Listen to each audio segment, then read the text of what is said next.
mais Seigneur, tu sais, je connais ma Bible par cœur, je connais les versets, je jeûne 3 fois par semaine, je donne ma dîme, tu sais, Seigneur, vraiment, Est-ce que tu aimes ton frère? Ah, tous sauf lui. Tous sauf lui. Mais tu sais, Seigneur, franchement, il mérite que je ne l'aime pas.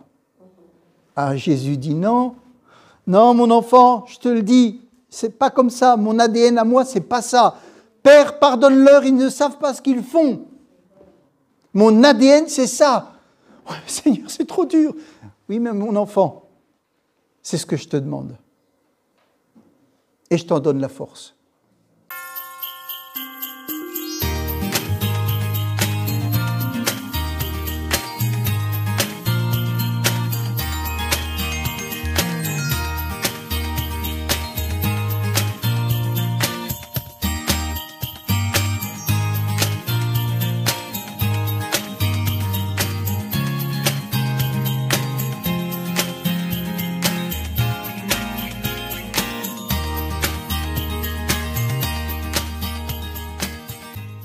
Merci Éternel pour l'œuvre que tu as faite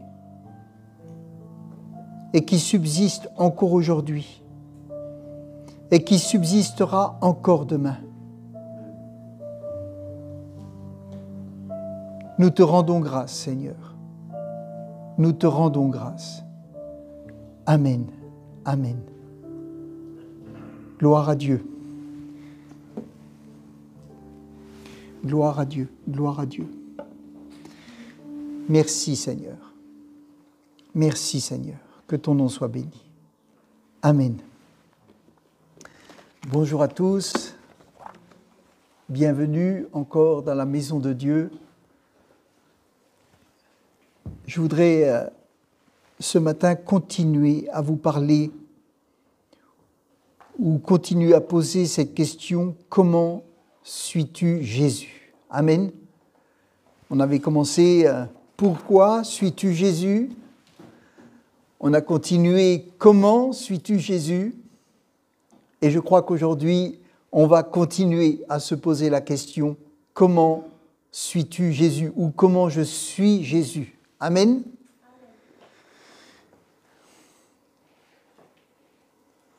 C'est une bonne chose, cette question, parce que nous pouvons nous perdre dans les objectifs que Christ nous a fixés. Il est facile de se perdre dans les objectifs que Christ nous a fixés. Et cette question doit se poser à nous régulièrement. Nous devons être capables d'évaluer où nous en sommes avec Christ, comment nous suivons Jésus. Alors, un petit rappel, nous avions étudié le passage d'Apocalypse 3, verset 14, où il est parlé de l'église de Laodicée. Vous vous rappelez? C'était déjà il y a 7 jours, je crois. Pas facile de se rappeler. Mais on en a parlé. Et juste avant de parler de cette église ou de cette lettre dans l'Apocalypse, on avait parlé de Jésus quand il était sur la montagne et qu'il enseignait et il disait « Entrez par la porte étroite ». Et cette porte étroite, pour les gens à qui il parlait, ils savaient de quoi ça parlait. C'était ce petit portillon, cette petite porte sur le côté où seuls les intimes pouvaient passer. La famille, les gens proches, mais pas les autres. Et Jésus dit, entrez par la porte étroite. Ça veut dire, devenez intime de votre Seigneur. Pour entrer dans la maison de votre Seigneur, il faut que vous soyez connus de lui. Il faut qu'il y ait quelque chose, une intimité entre lui et vous. Et puis nous avions ensuite parlé de ce passage terrible où il est dit « Je te vomirai de ma bouche ». Oh là là. Et la question du Seigneur, c'était « Es-tu froid ou bouillant ?» As-tu cette capacité à rafraîchir, vivifier, en apportant la bonne nouvelle? Amen. Dans un monde troublé. Ou as-tu cette capacité à guérir avec cette eau chaude, à pouvoir apporter eh bien, ce changement qui a besoin dans les corps. Et il était dit donc, ne sois pas tiède, parce que tu resterais inutile. L'eau tiède, il fallait ou la refroidir ou la chauffer davantage. Amen. On est là pour porter du fruit, être le sel de la terre et la lumière du monde. Si nous perdons cette saveur, nous n'apportons rien et nous sommes là pour apporter. Amen. Alors aujourd'hui, ma question pour vous, c'est où en es-tu en amour? Ça va? Où en es-tu en amour? Vous allez vous dire, quelle drôle de question. Quelle drôle de question. Le pasteur se mêle de ce qui ne le regarde pas. C'est une question privée. Mais moi, je vous dirais, ce n'est pas une question privée. Pas du tout. La première chose, c'est que tu es fiancé. Et qu'un jour, il y aura les noces. Et en tant que fiancé, l'amour doit être manifesté. Amen. Quand les gens sont fiancés, ça se voit. Hein. Le cœur est chaud, les hormones s'envolent, etc. Hein. Il y a quelque chose, c'est visible. Quand les gens sont mariés depuis 20-30 ans, des fois c'est moins visible. Mais quand même, il faut comprendre cette question, où en es-tu en amour? Comment suis-tu Jésus? Et on va prendre aujourd'hui un autre passage, une autre lettre envoyée à une autre église. Apocalypse chapitre 2, verset 1.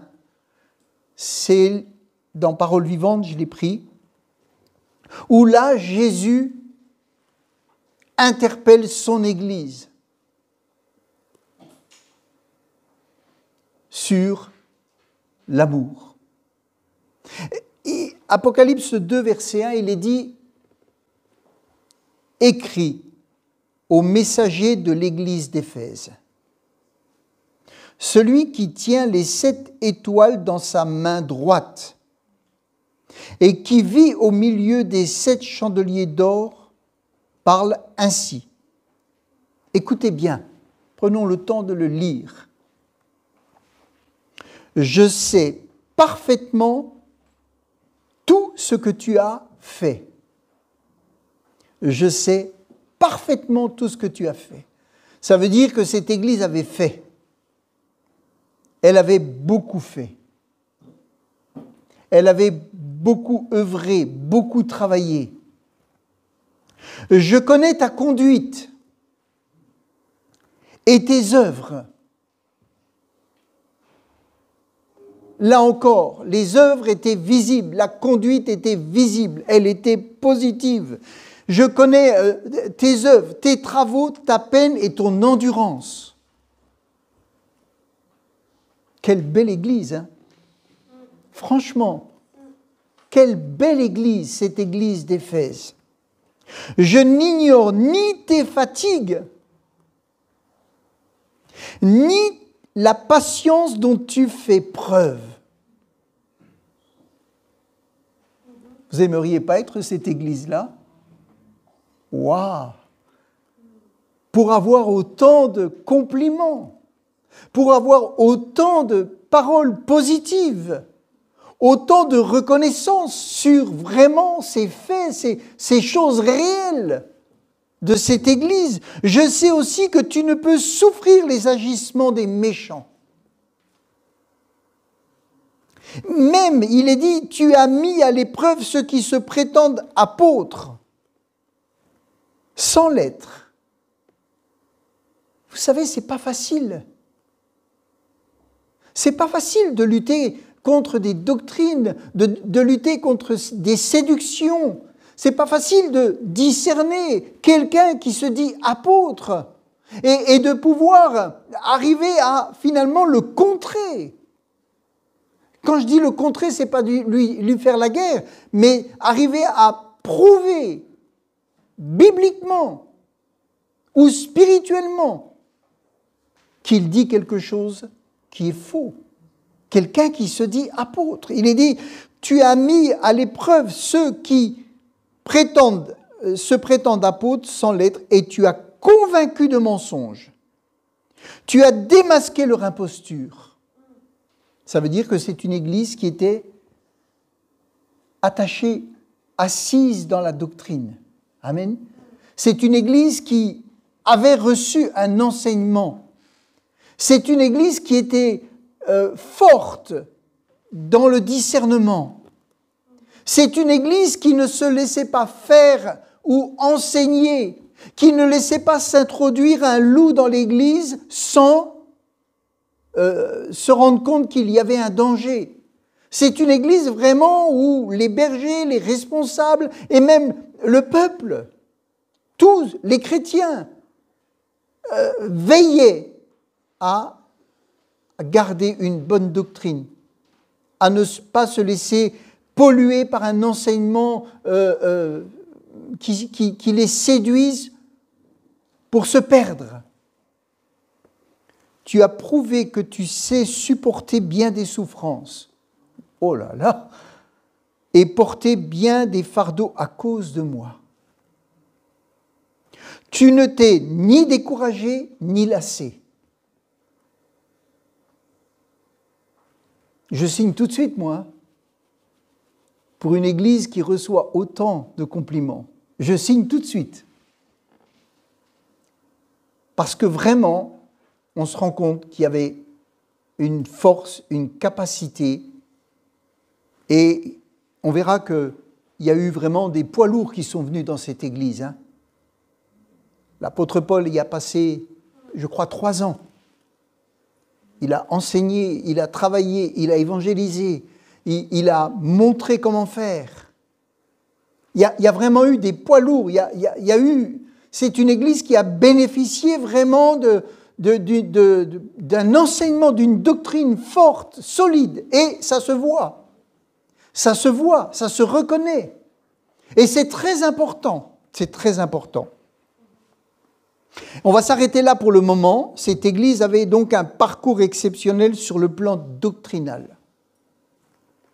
Elle avait lutté contre les gens attachés à la doctrine de Balaam. Celui qui, vous savez, incitait le roi Balak à tendre un piège aux enfants d'Israël en essayant de les marier avec des femmes étrangères pour qu'ils perdent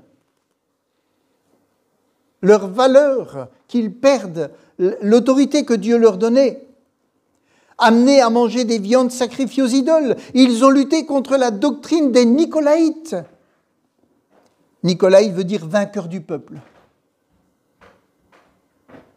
Ils ont lutté contre ces enseignements un peu tordus, cet enseignement qui disait, mais vous pouvez prendre la mentalité du monde, vous pouvez vous fondre au monde. C'était peut-être par petites doses. Parce que vous savez, la ville d'Éphèse avait un temple puissant. Et il y avait beaucoup de gens qui travaillaient dans ce temple. Et les gens amenaient chez eux les aliments sacrifiés, etc. Votre voisin pouvait être quelqu'un qui travaillait dans ce temple. Et pour gagner votre voisin, on pouvait vous dire, mais il faut te fondre à sa culture, un petit peu à sa religion pour le gagner. Il fallait lutter contre cette doctrine. Et ce n'était pas facile. Il y avait beaucoup de choses qui n'étaient pas faciles. Il déformait la doctrine de Paul sur la liberté chrétienne en poussant à une liberté débridée. Et ça pouvait arranger certains. Hein. Et vous savez, quand ça rentre, ça se diffuse. Ce n'était pas facile de lutter contre ces choses-là. Ils ont lutté contre la femme de Jézabel qui incite à adorer les idoles. Il y avait toutes ces doctrines qui étaient là. Mais cette Église avait un enseignement et elle a lutté. Elle a gardé ces choses-là. Cette Église qui avait eu à lutter contre ces doctrines décelait, ça veut dire qu'elle avait les dons, discernement. Elle discernait quand un esprit était là avec un enseignement qui était pour détruire, pour diviser, pour diluer la vérité, l'enseignement. Toute cette force, toute cette énergie déployée pour garder la bonne doctrine, pour centrer les fausses doctrines, lutter contre les faux apôtres, ont fait de cette Église une Église dont on donne beaucoup de compliments. Mais voyez-vous, quand on va lire la suite, on voit autre chose. Cette Église, elle était devenue un airain qui résonne, une cymbale qui retentit. Ça, c'est très important. Pourtant, elle avait vraiment, on a lu tranquillement ces choses. Mais, vous savez, dans 1 Corinthiens 13, il est dit, tu peux avoir tous les dons, toute la puissance. Si tu n'as pas l'amour, tu n'es rien. Tu n'es rien.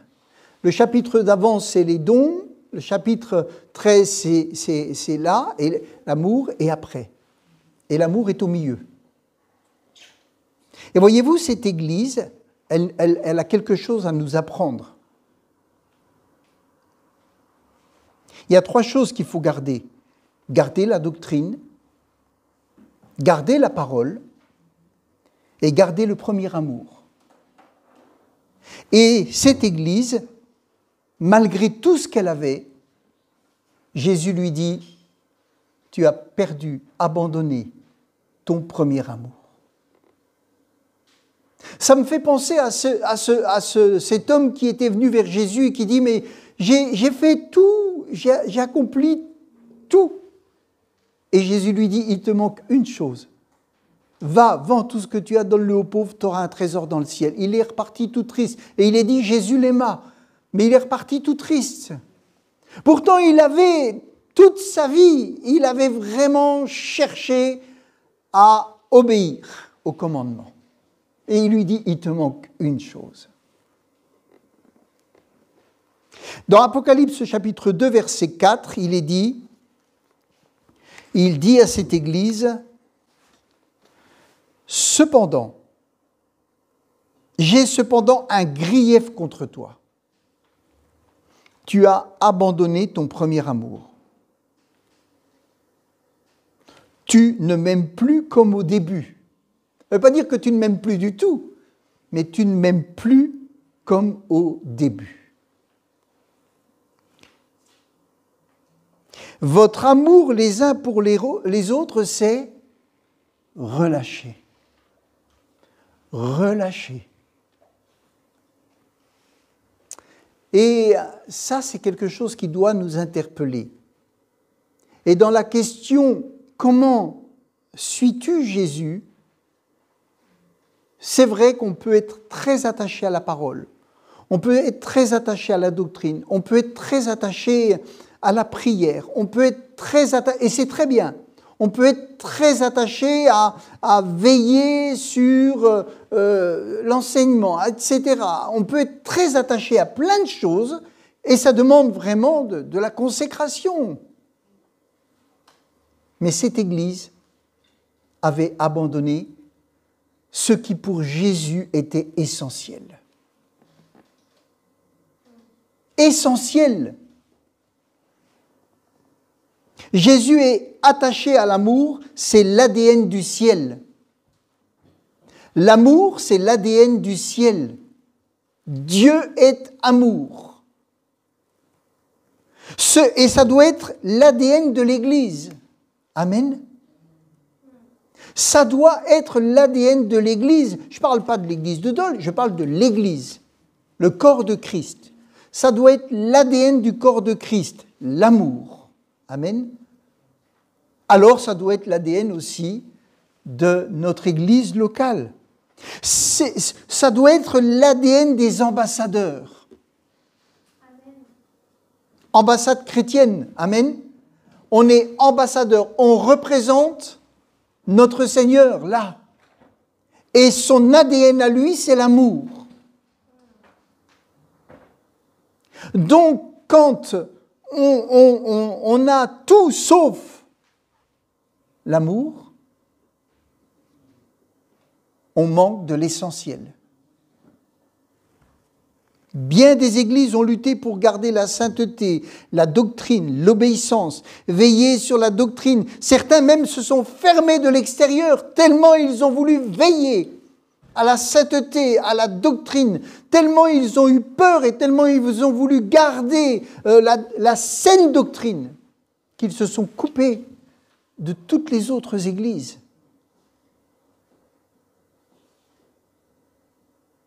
Mais l'amour ne nous demande pas de nous couper.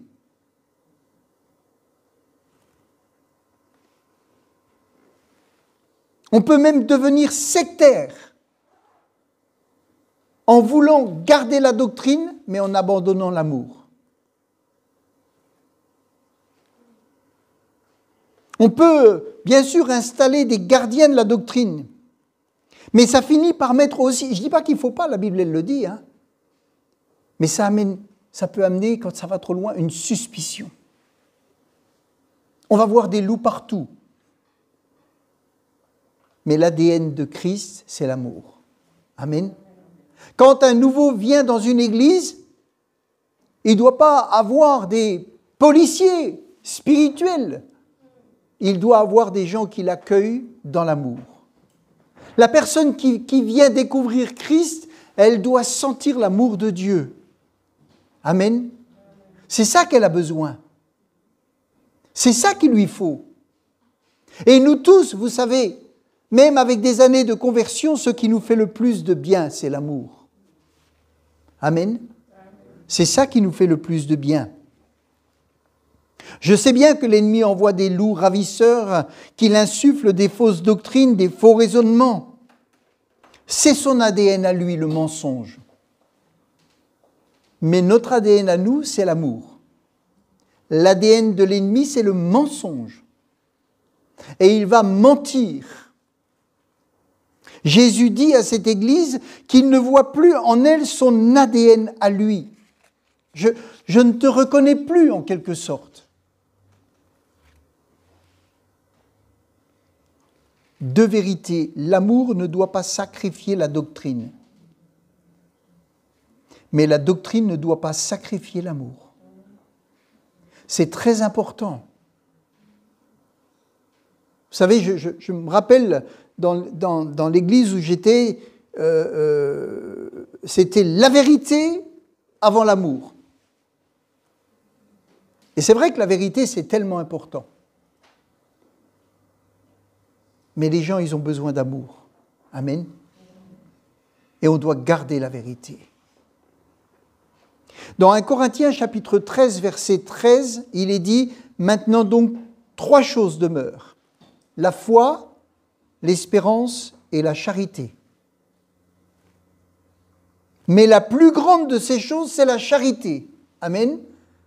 Sans la foi, il est impossible d'être agréable à Dieu. Ça, c'est sûr. Si vous perdez l'espérance en Christ, vous allez devenir misérable.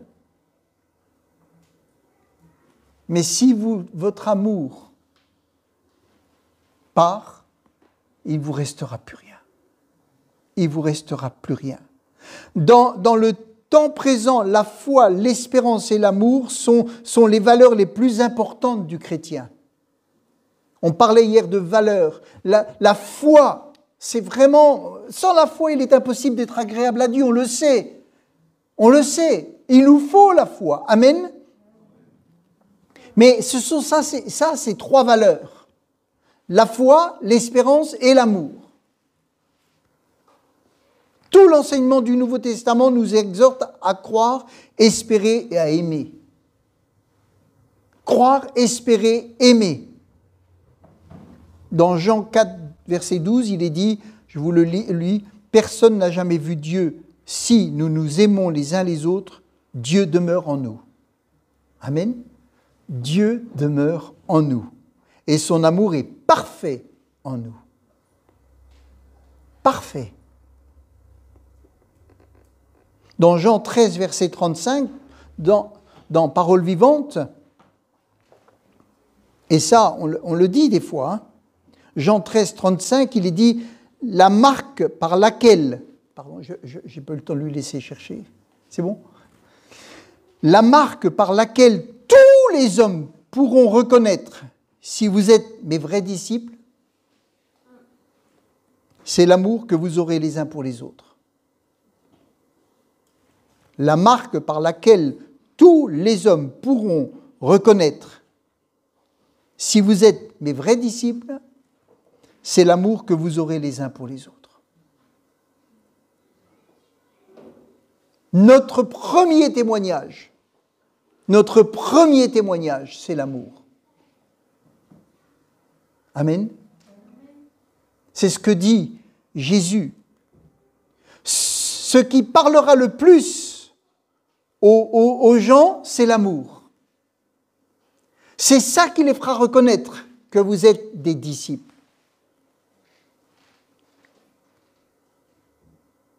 L'amour que vous aurez pour votre Seigneur, l'amour que vous manifesterez dans la famille, ce sont ces choses-là qui vont marquer les esprits.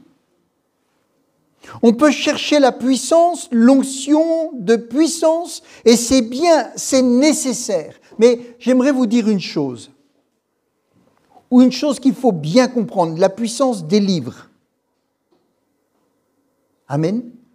La puissance délivre. Et beaucoup de gens ont besoin de délivrance. Notre pays, notre monde a besoin de délivrance. La puissance délivre. Et il faut qu'il y ait la puissance. Mais l'amour transforme. Et des gens qui sont délivrés, s'il n'y a pas d'amour, ils ne sont pas transformés. C'est l'amour qui transforme. Il y a plein de gens qui ont été délivrés quand on a prié pour eux au nom de Jésus. Plein de gens ont vu les manifestations de la puissance de Dieu, mais ont manqué peut-être de l'amour. L'amour, c'est ce qui transforme. On a besoin de délivrance, mais on a besoin de transformation. Amen. Et celui qui peut nous transformer, c'est celui qui a donné l'amour à la croix. Et ce que nous pouvons faire, nous, en tant que chrétiens, c'est continuer de manifester l'amour de Dieu dans la société dans laquelle on est. Amen. Parce que les gens, finalement, c'est ça qu'ils ont besoin. Dieu guérit, Dieu délivre, les chaînes tombent, les démons peuvent être chassés. Derrière tout cela, il faut une transformation des cœurs. Amen. La maison qui a été balayée, vidée, où les esprits sont sortis, elle a besoin d'être habitée. Des gens délivrés mais pas transformés ne grandiront pas. La puissance n'est pas la priorité. La priorité, c'est de garder la parole. Amen. Et garder la parole, c'est garder l'amour. Parce que Jésus le dit, si vous vous aimez les uns les autres, c'est comme ça que vous gardez la parole. On va voir d'autres passages. Alors on va lire dans Apocalypse, maintenant on va revenir dans Apocalypse. Apocalypse 3, verset 8, il est dit, c'est la version seconde là, Apocalypse 3, 8, il est dit à une autre église, je connais tes œuvres. Voici parce que tu as peu de puissance, que tu as gardé ma parole, que tu n'as pas renié mon nom, j'ai mis devant toi une porte ouverte que personne ne peut fermer. Il ne lui a pas dit, parce que tu as peu de puissance, alors je ne suis pas content avec toi. Non, il ne lui a pas dit ça.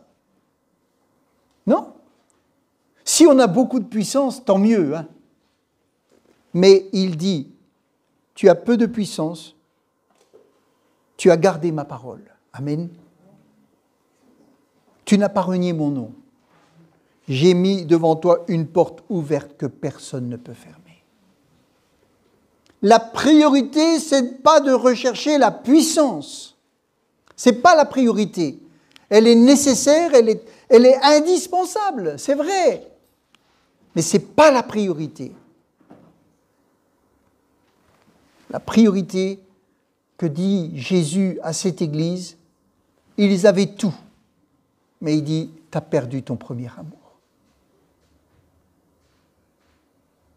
C'est apparemment essentiel pour le Seigneur. On va faire un petit peu d'histoire. Éphèse, c'était la ville de Lydie.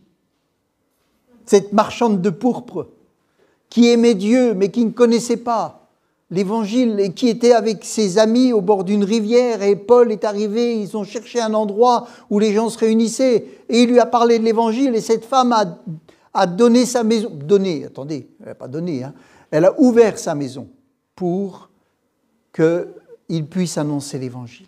Amen. Ça a été cette première femme, ce premier contact qui va ouvrir cette église. Cette église, je le disais tout à l'heure, Paul, en route vers Jérusalem, fait une visite, prêche dans la synagogue. Il y laisse Aquilas et Priscille dans cette ville. Il y a donc des gens qui sont venus, il y a des serviteurs qui sont venus, il y a des apôtres qui sont venus. Dans son 3e voyage, il reste là 2 ans et 3 mois. Mais vous imaginez Paul qui reste 2 ans et 3 mois. Vous vous rendez compte la force que ça va donner à cette église? Comme elle va être enseignée, combien des piliers vont être là, combien cette église va se solidifier. Et quand il prêche, alors vous savez, ce fabricant de maquettes là, dans le temple a soulevé la ville parce que le commerce allait être détruit, l'idolâtrie allait être détruite et tous les commerces allaient se perdre. Et Paul laisse Timothée à Éphèse afin qu'il empêche l'Église de se corrompre par des fausses doctrines. Donc c'est une Église qui a été vraiment encadrée, vraiment encadrée. Et c'est pour ça qu'elle est si solide. Et après, il va faire venir les anciens d'Éphèse pour leur parler encore parce qu'il n'a pas pu se rendre à l'église. Donc ils avaient une doctrine solide, ils avaient, comme je le disais, des poids lourds, un enseignement solide. Et pourtant Jésus leur dit, votre église est en déclin. Votre église est en déclin. Mais nous avons lutté, nous avons souffert, nous avons veillé, Oui, mais votre église est en déclin. Jésus leur dit, la ville est en déclin, votre église aussi est en déclin. Et cette ville, voyez-vous, elle était en déclin. La ville d'Éphèse, elle était située à 5 km de la mer, mais il y avait une embouchure. Et les bateaux pouvaient venir, et cette ville, c'était le plus grand port de l'Asie mineure. Vous savez, ça se faisait par bateau, le transport se faisait beaucoup par bateau. Et donc tout le commerce dépendait de ce port. Et cette ville, elle se trouvait au carrefour de 4 grandes voies commerciales. Et il est dit qu'elle était considérée comme la porte d'entrée de l'Asie. Et c'était cette ville où il y avait ce centre d'Artémis, ce culte. Ce temple, c'était aussi l'une des 7 merveilles du monde antique. Alors imaginez l'importance qu'elle avait. Imaginez l'influence qu'elle avait. Et pourtant, cette ville était sur le déclin. Elle est appelée la ville mourante. Et Jésus dit à son Église, vous êtes en déclin parce que vous avez abandonné votre premier amour. Pourtant, ils avaient tout. Et voyez-vous, cette ville d'Éphèse, elle avait tout. Elle avait un port, elle avait une industrie, elle avait des commerces, elle était forte, elle avait une économie solide.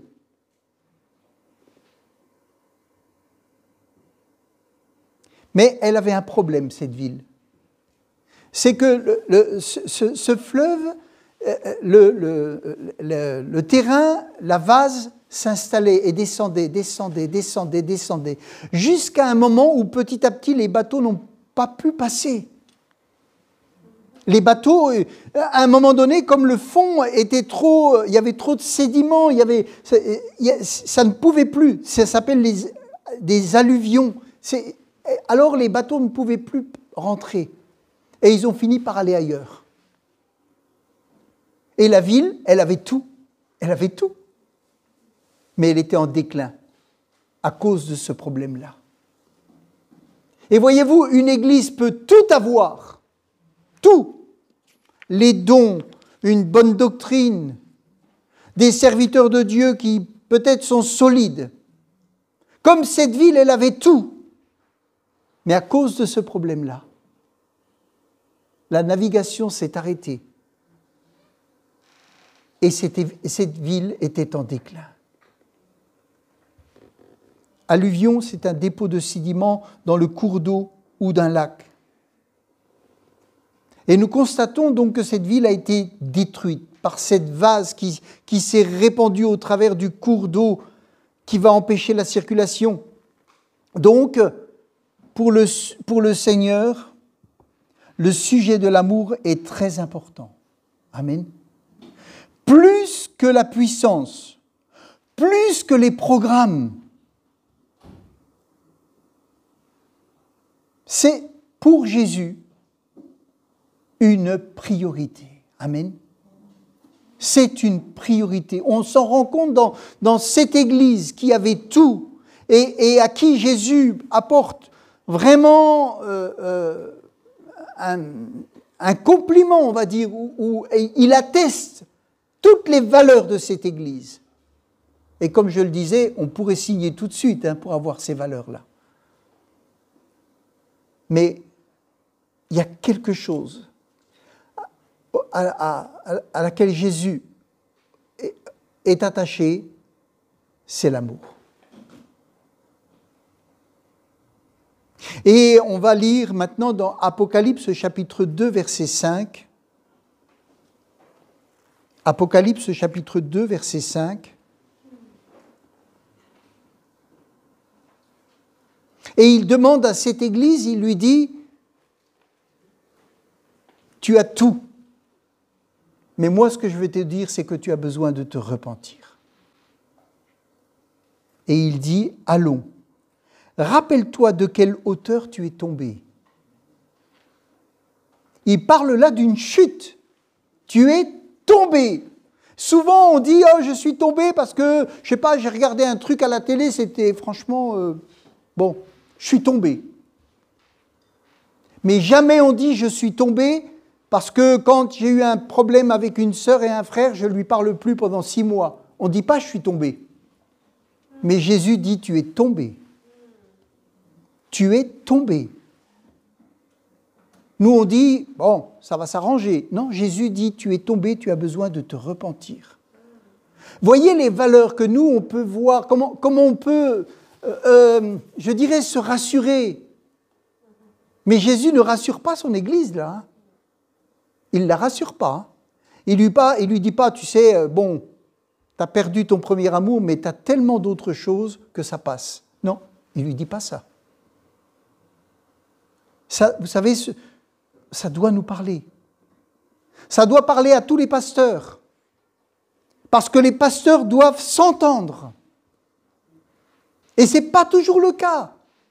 Même dans les villes, les pasteurs doivent s'entendre, même s'ils ont des différences. Ils doivent être capables de s'entendre, de travailler pour le bien de la ville. Même si chacun va rester dans son église, ce n'est pas le problème, ça. mais ils doivent s'entendre, être capables de travailler pour le bien de la ville. Et l'Église doit s'entendre. Voyez-vous, là, il y a vraiment une grande leçon. Allons, rappelle-toi de quelle hauteur tu es tombé. Rentre en toi-même. Il n'est pas dit, va voir l'autre pour lui dire, c'est toi qui m'as fait tomber quand tu t'es mis en colère à cause de ça, parce que je t'ai pas ramené ta casserole, ou que je l'ai perdue, ou que je l'ai donnée à quelqu'un. Non. Il lui dit, rentre, toi, rentre en toi-même. Change d'attitude. Il ne dit pas, attends que l'autre change d'attitude pour changer. Non, il dit, change d'attitude. Change d'attitude. Change d'attitude et vis de nouveau comme au commencement. Reprends ta conduite première. Retourne à tes œuvres originelles. Vous savez, dans Acte 2, l'œuvre originelle après la Pentecôte, c'était quoi? C'était un amour dans l'Église qui était tellement fort que personne ne manquait de rien. C'était tellement fort que ça a été l'Église qui a bouleversé. La puissance était là, c'est vrai, la puissance était là. Il y avait, quand les apôtres se déplaçaient, quand Pierre se déplaçait, il y avait l'ombre, il y avait ci, il y avait ça. Mais si on reprend cette première église et si on reprend ce qui est dit à l'église d'Éphèse, la première église, elle avait l'amour, le premier amour. Amen. Et Jésus dit, c'est à ça que tous reconnaîtront que vous êtes mes disciples. Quand on dit faisons des disciples, moi je veux bien, hein, on va prendre des cahiers, on va les enseigner, on va leur dire comment il faut se convertir. Ça, c'est une partie. Ça, c'est une partie, faire des disciples. C'est-à-dire à donner un enseignement qui permet aux gens de grandir, de découvrir la parole de Dieu. Ça, c'est une partie de faire des disciples. Mais vous reconnaîtrez mes disciples à l'amour. Amen. Vous pouvez enseigner le meilleur du meilleur. S'il n'y a pas cet amour-là qui vient du Christ, il n'y aura pas de transformation. Amen. Il n'y aura pas l'adhésion comme quand il y a vraiment un amour comme cela. Et c'est ça qui manque à nous tous, hein. Parce qu'on peut tous aller plus. On peut aller plus loin. Et il dit, repens-toi. Oh là là, il faut que je m'arrête. Reprends ta conduite première, retourne à tes œuvres originelles. Si tu ne changes pas, donc voyez, c'est vraiment du sérieux. Si tu ne changes pas, j'irai, je viendrai et j'ôterai ton chandelier de sa place actuelle, à moins que tu ne rentres en toi-même et que tu ne changes. Ils avaient tout. Ils avaient tout. N'oubliez pas, ils avaient tout. Mais Jésus leur dit, ce motif-là demande repentance, changement. Repentance et changement.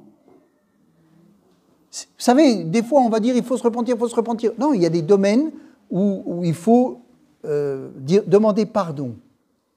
Ça, c'est une chose. Mais là, c'est un changement. Amen. C'est un véritable changement. Une chose cependant parle en ta faveur, il leur dit après, tu flétris les agissements des Nicolaïtes et tu les détestes comme moi. Ça veut dire que tu luttes vraiment pour les mêmes sujets que moi. Et je t'approuve à 100%, dans 80% de ce que tu fais, je t'approuve à 100%. Mais ce 20, je dis 20%, mais j'aurais pu dire plus ou moins, mais ça gâche tout le reste.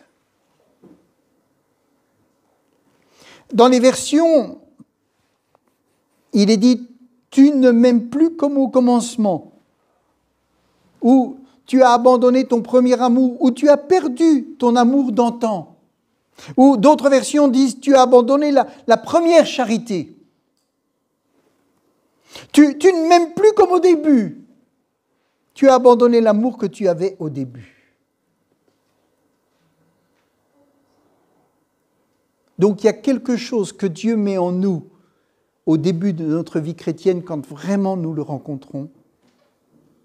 Et cette chose-là qui est l'amour de Dieu qui vient et qui nous donne la capacité d'aimer, vraiment d'aimer, d'être capable d'aller témoigner, qui nous donne l'amour pour notre famille, qui nous donne l'amour et on voit tout le monde en rose. Et au bout de quelques mois, quelques années, on dit « Oh là là, j'avais cru qu'il était parfait, mais je me rends compte que non !» C'est là que l'amour doit rester au-dessus. Et il ne doit pas diminuer avec peut-être une réalité. Amen. Parce qu'il y a la réalité de l'Église avec tous ses défauts. Mais il y a la réalité de l'ADN que Jésus a mis en nous et qui dit « Aimez-vous ». Point. Ne vous aimez pas à condition que, mais aimez-vous. Et quand on lit ça, on se dit « Seigneur, comment je te suis ? Est-ce que je mets le paquet pour la prière? Est-ce que je mets le paquet pour l'enseignement? Est-ce que je mets le paquet pour recevoir, pour me nourrir? Est-ce que je mets le paquet pour ça? Oui, c'est bien. Ma fille, mon fils, c'est bien. Tu vas être capable de discerner quand il y aura un problème, un danger. Mais il y a quelque chose auquel je suis attaché. C'est que tu aimes. Amen. Oh là là, quelle leçon, quelle leçon. 1 Jean 3,10 nous dit, c'est par là que se font connaître les enfants de Dieu et les enfants du diable. Quiconque ne pratique pas la justice n'est pas de Dieu, non plus celui qui n'aime pas son frère. N'est pas de Dieu. On a besoin, vous savez, on a besoin de la grâce de Dieu. On a besoin. Il est dit dans 1 Jean 3,14, nous savons que nous sommes passés de la mort à la vie parce que nous aimons les frères. Celui qui n'aime pas ne demeure dans la mort. C'est waouh.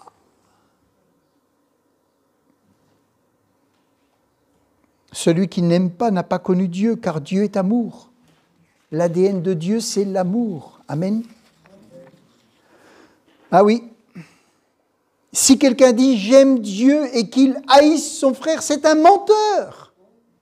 C'est un menteur. Mais Seigneur, tu sais, je connais ma Bible par cœur, je connais les versets, je jeûne 3 fois par semaine, je donne ma dîme. Tu sais, Seigneur, vraiment. Est-ce que tu aimes ton frère? Ah, tous sauf lui.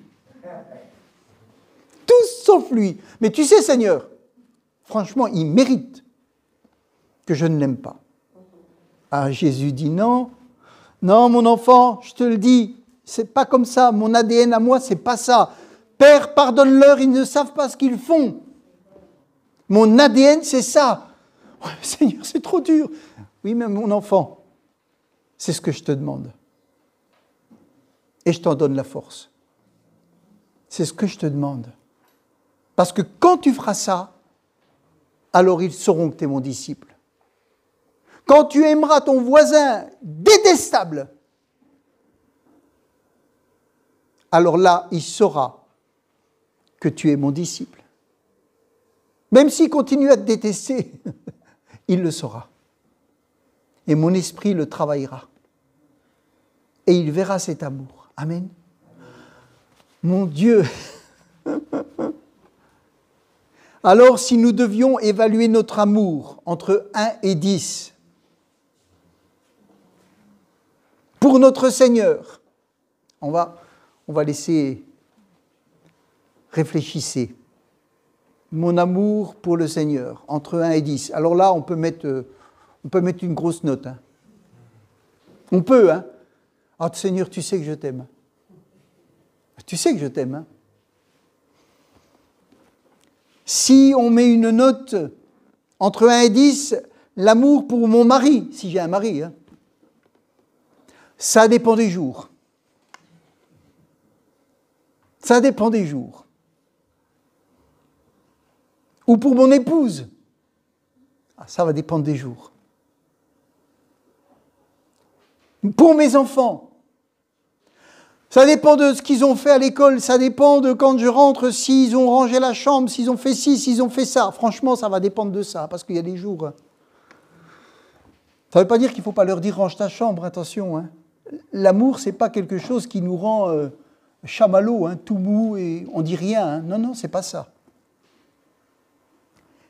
L'amour pour nos parents, pour les enfants entre vous. Et puis on peut aller comme ça, pour nos frères dans l'Église, pour nos sœurs dans l'Église, pour nos pasteurs et les pasteurs, pour ceux que Dieu nous a confiés. Quelle note est-ce qu'on peut donner à chaque fois? Et voyez-vous, si on est capable de donner une note d'une façon honnête, en fonction de la note, on sait. Si on doit dire Seigneur, je suis tombé de haut et j'ai besoin de retrouver ton ADN. J'ai besoin de retrouver ta valeur. J'ai besoin, Seigneur.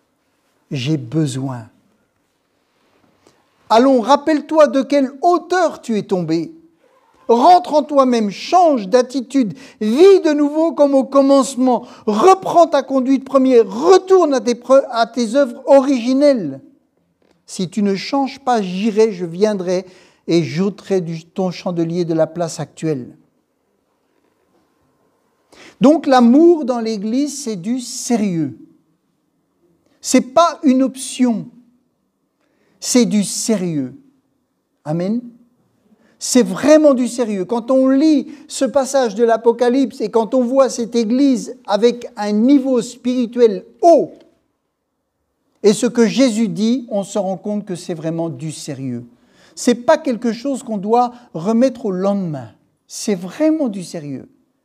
Et Jésus est attaché à cela. Ce n'est pas secondaire, le sujet est sérieux pour notre maître.